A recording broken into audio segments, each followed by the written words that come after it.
안녕하세요. 우리가 대출을 받을 때는 금리 적용 방식을 결정하게 되는데, 금리 적용 방식은 크게 고정금리 그리고 변동금리로 나누어지죠.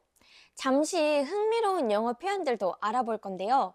먼저 고정금리는 영어로 고정된을 뜻하는 fixed가 붙어서 fixed interest rate이라고 하면, 변동금리는 변화하기 쉬운 이란 의미의 variable이 붙어서 variable interest rate이라고 하죠.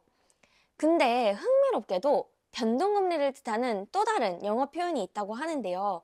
바로 floating interest rate이라고 합니다. 여기에 floating이라는 단어는 물 위나 공중에서 떠다닌다는 뜻인데요.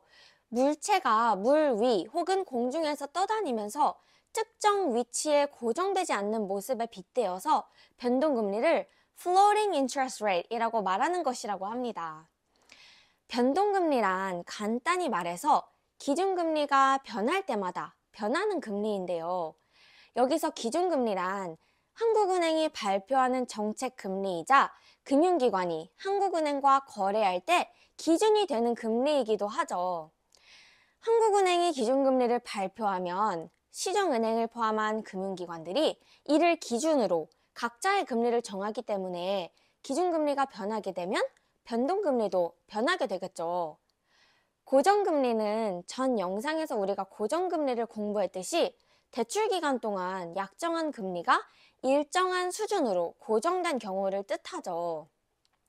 변동금리는 그와 반대로 대출 기간 동안 적용되는 금리가 시장 상황에 따라서 달라지게 된다고 하는데요.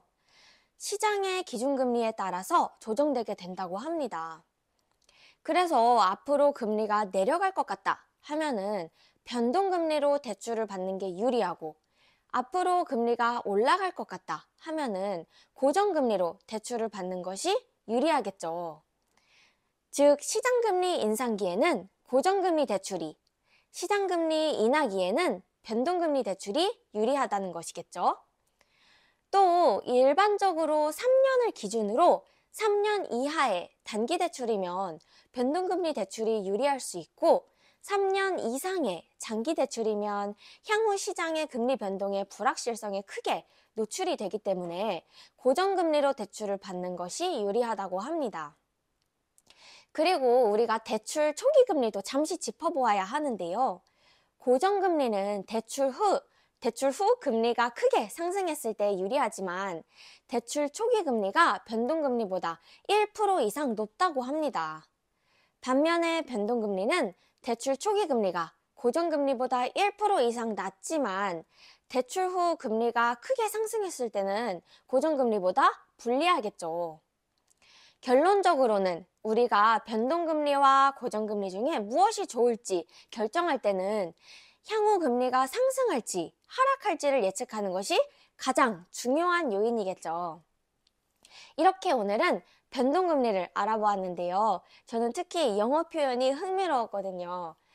그래서 이 영상이 도움이 되셨기를 바라고, 구독과 좋아요 잊지 마시고, 그럼 오늘도 빠이빠이.